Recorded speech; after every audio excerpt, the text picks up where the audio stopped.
装置相容性不符，这是什么意思啊？这软体到底要下载哪一个才是对的？怎么又中毒了？我们明明没有乱点东西啊！用了10年以上 Windows 桌机跟笔电的我，意外开始使用了最入门款的 MacBook。这件事情为我打开了新世界的大门。原来电脑可以这样子简单使用，优雅不费力吗 ？Mac 使用的逻辑、软体相容的便利性、苹果生态圈，都让我大开眼界。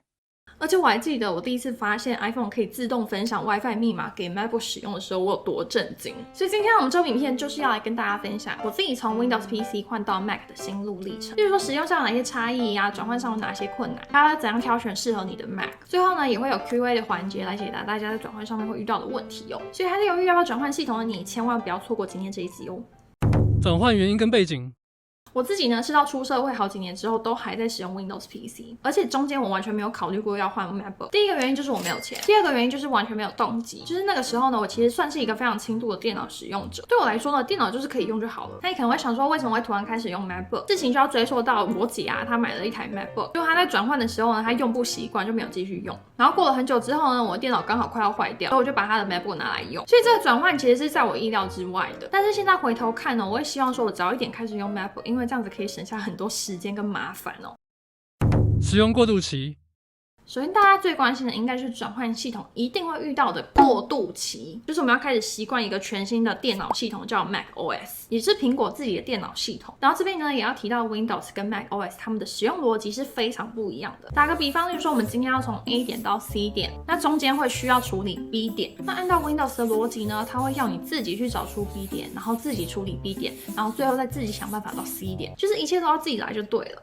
那在 macOS 这边，它会直接先帮你把 A 点到 C 点的路铺好，中间你完全不需要管 B 点，因为 macOS 已经自己先帮你处理掉，所以也会有很多人说 macOS 它的使用体验是比较直觉的，平常在使用的时候不需要担心一些有的没的。然后这个中心思想也可以通到这个电脑的所有事情，例如说硬体、软体、使用逻辑跟安装软体的过程之类的。因为我觉得他们在设计 macOS 的时候，背后就是希望使用者可以无痛然后无脑的使用。但是话说回来，在转换系统的阵痛期上面，你一开始一定会非常的困惑，就是 macOS 不管它的快捷键啊、触控板啊，或者是过去在 Windows 上面有东西 macOS 上面不一定会有，它可能是用不同的方式呈现，然后你会一时找不到这样，所以刚开始会觉得 Mac 很难用，完全是正常的，因为我们以前就是被 Windows 荼毒太。但是当你花了一段时间习惯 macOS 之后呢，你会有一种豁然开朗的感觉。那转换期的部分呢，有非常多人都爱问新手教学哦。那如果大家想看的话呢，我就再另外做一个影片，专门来讲手势啊，或者是快捷键。像是触控板就跟 Windows 非常的不一样，而且我觉得触控板它是 Mac 系统的灵魂。那再来讲到应用程式的部分，应用人体过渡。第一个最大的问题当然是文书工具的相容性，就有非常多人都在问 Word 或是 Excel 可不可以用啊之类的，或者是格式会不会跑掉。那我在这边呢就有帮大家上网查了一下。那 Word 大家都知道有分订阅制跟买断制嘛。首先第一个，如果你用的是订阅制的 Microsoft 365的话，格式就比较不会有跑掉的问题。但是如果你今天是用买断的方式的话呢，因为你买断可能有版本的差异，那不同的 Office 软体一定都会有相容性或是排版的问题，所以如果你担心有这方面的问题的话呢，就建议你订阅 Microsoft 365。但是就我个人的经验来说呢，我切换到 Mac 上面之后就再也没有使用过 Office 软体了，因为我使用的频率不高，然后我用的功能也不是非常进阶的那种功能，所以我现在都是用 Mac 他们内建的软体，像是 Pages 可以替代 Word，Numbers 可以替代 Excel， 那 Pages 它也可以汇出 Word 档或是 PDF 档。那另外一部分我现在也会使用 Google 的线上文件，那 Google 文件的特色呢，就是它可以共同编辑，就还蛮好用的。那当然我讲的这些替代品在实际的功能上面跟 Word 还是会有差异，例如说 Office 软体可能会比较多进阶的功能啊什么的，所以如果你现在有在用一些比较进阶啊或特殊的功能的话呢，你可以先查一下 Mac 他们内建软体有没有一样的功能，但是一些非常基本常见的功能 Mac 上面一定是会有替代品的。那再来下一个我们来讲一下 Mac OS 上面它的软体来源哦，主要有分2个来源，第一个就是从 App Store 下载，那在 App Store 上面都是经过官方认证的这些软体才可以上架。那第二个软体来源就是从软体的网站下载下来哦。那随着 Mac 越来越普及呢，大部分的软体都会提提供 Mac 版本，所以不太需要担心说你切换到 Mac 上面之后有什么东西就不能做啊什么的。而且就安装软体来说呢，自从切换到 Mac OS 之后，我就再也不用担心软体的来源，就我不用担心说什么版本啊，或者是会不会有病毒之类的。因为在我的模糊记忆当中，当我还在用 Windows 时候，有的时候会为了一些功能或是软体花上一整天去研究，就是要查资料啊，要怎么安装啊，或者是某个软体一定要先安装其他东西才可以使用之类的。在 Mac OS 上面完全不会发生这种事。那要扯到另外一个题外话呢，就是我觉得我在使用电脑上面这几年的使用习惯是有改变的，就是我现在变得更愿意花钱去使用一些付费软体，不管它是订阅或是买断。因为以前是穷学生的时候，就会想要尽量找一些免费的管道。那大家都知道免费的最贵嘛，你一定是要付出一些东西才可以换来这个免费的服务，一定是要花你更多时间啊，不然就是要透露你的个子。而且学生时期就时间比较多嘛，那我现在的心态就是我倾向于花更多钱去换我更多的时间。比如说现在有很多 App 它一定要看广告才可以进去用的那种，我就会非常抗拒，因为时间才是最宝贵的啊，只要为了省一点小钱，然后花更多时间去钻漏洞，就会掉到那个贫穷陷阱里面。而且话说回来 ，Mac 的 App Store 它也有退费机制，就是如果你下载完真的觉得上面的功能不是你要的话呢，你就可以立刻申请退费。那再下一个，我们讲到两种电脑它们的硬体差异。硬体选择差异。那大家在研究 Mac 的时候，一定会发现它的选择还有扩充性不如 Windows PC 来得多。像过去我在挑选 Windows PC 的时候，就有一种我的妈呀，真的是太多选项了，就是各种厂牌都会出自己的笔电桌机，那你也可以自己组装，自己换 SSD， 自己换显卡之类的。但是反观 Mac， 它不会给你那么多选项，就大部分的零件呢，苹果都已经帮你配好了，你只要选择记忆体跟内存大小就好。这真的会省下非常多的时间，因为对我这种没有在打电动一般使用者来说，我并不想要花太多时间在挑选电脑上。就电脑对我来说呢，是一个生产工具，那只要好用就好了，我只在乎它的结果。所以选择 Mac 对我来说呢，是一个一步到位的选择。那在晶片的部分，现在 Mac 都是使用苹果自家设计的 M 系列晶片。那我之前也有用过 Intel 版本的，那我觉得 M 系列它在发热啊或者效能上面都好太多了。那怎样挑选 MacBook， 我们等等也会提到。那我现在 MacBook 平常都会接萤幕使用，然后非常推荐大家萤幕可以去选它的 Thunderbolt， 是可以一次传输萤幕画面还有帮电脑充电的那一种，就是只要一条线就可以完成2件事情。这样子除了超级方便之外，你的桌面也会变得比较简洁。那我平常用 MacBook 就是用来剪片啊，然后文书处理跟看影片。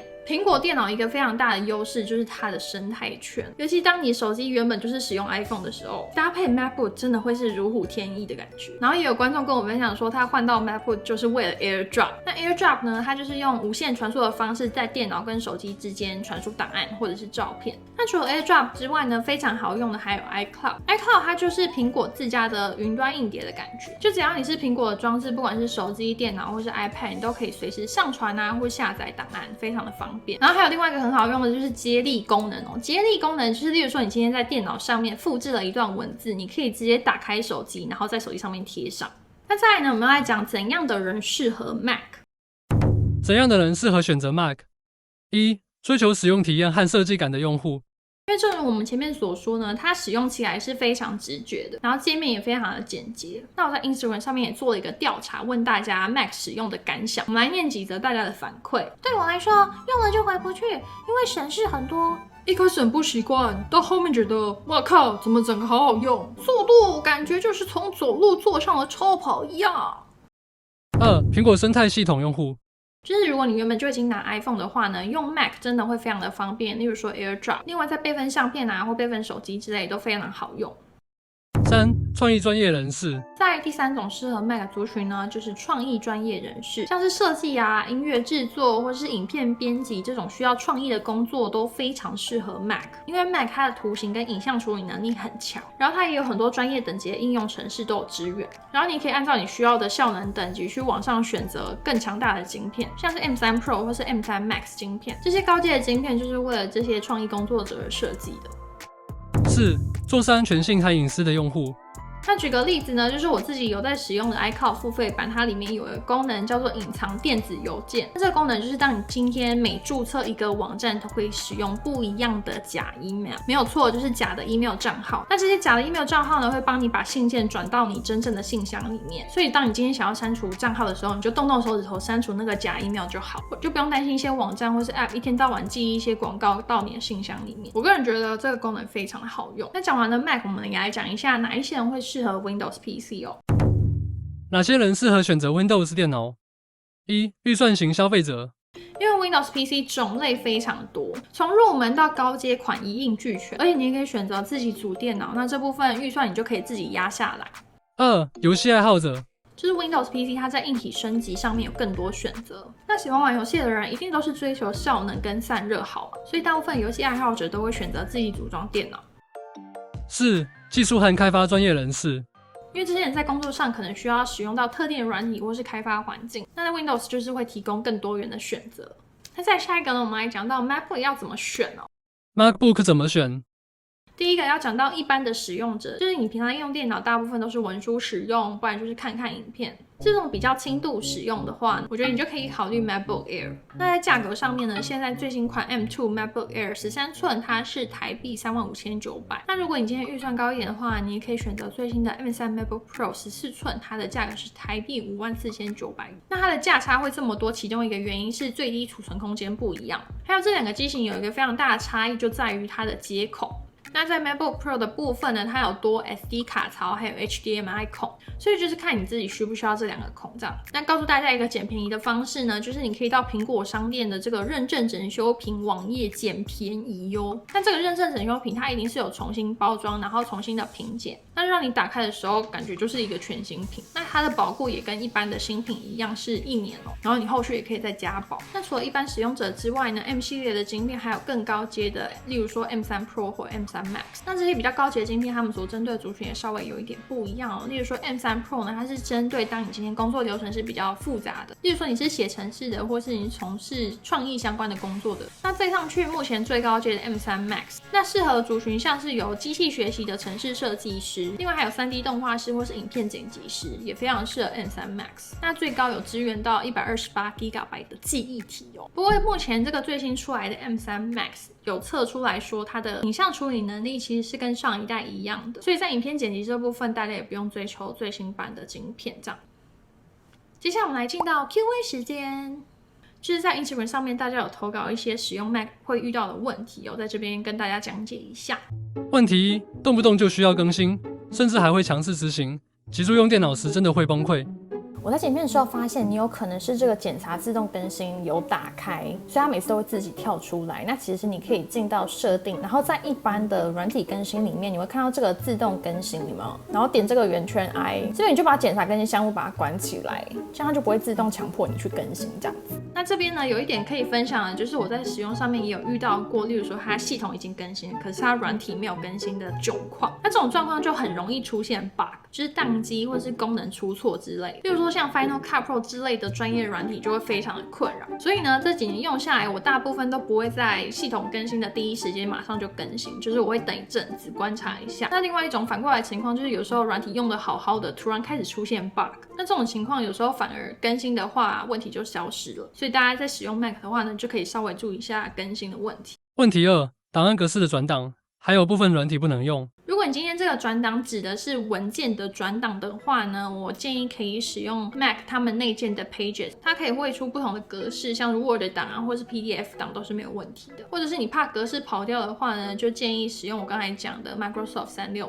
那在软体不能用的部分呢，我觉得 Mac 它大部分都是有替代品，但是难免呢几率非常小，一定还是会遇到只有 Windows 才有的功能或是软体。那这部分就建议大家在转换之前就是调查一下。再来第3个问题是 Excel 没有，不然很想换。然后另外一个人有讲 Word 用起来很不顺手。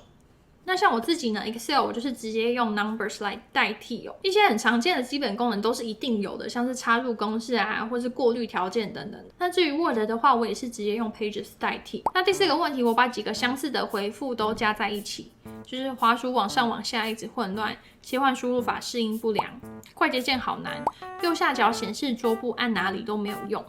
第一个回复一下这个滑鼠部分，滑鼠的方向是可以设定。那我觉得你很有可能是在讲滑鼠跟轨迹板的方向不一样。我们现在就直接来看一下这个设定的画面哦。你滑到最下面就会看到这边有滑鼠跟轨迹板嘛。那这2个有自己分别的方向控制选项。例如说在滑鼠这边呢，我们来看一下自然卷动。例如说我这边如果打开的话呢，我就是手指往上的时候，它们画面会跟着往上。那例如说我这边已经打开了，那我轨迹板也一定要打开。就是在这边呢，我们来看这个卷动跟缩放。这边也有一个自然卷动，这边也要打开哦，就是这2个选项一定要是一样的。我猜你可能是其中一个不一样吧。那再来下一个呢是切换输入法的部分，我们直接搜寻这边打输入法，我们选择其中一个，然后在这边呢你会看到有一个使用大写锁定键来切换美国及目前输入方式，这个我选项是打开的。那这个东西我也花了一段时间来适应哦，就是当你今天按这个锁定大写键，它就会直接切换语言。那适应之后呢，我觉得非常的好用，因为今天当你切换到英文输入法的时候，你偶尔可能要打一下大写的话呢，你就是按住 Shift 就好了，因为真的很少会一直用到英文大写，所以我觉得这个设定是还蛮不错的。那我不知道你的设定是不是一样，因为我之前切换语言也是另外一个快速键，我忘记是哪一个。总之非常推荐你可以用大写锁定键来切换语言，还蛮好用。然后在快捷键跟显示桌面的部分呢，我们下一集会做一个教学来详细的讲解一下哦。那再来第5个问题呢，是想请问 Mac 有没有像 PC 的装置管理员这个设定？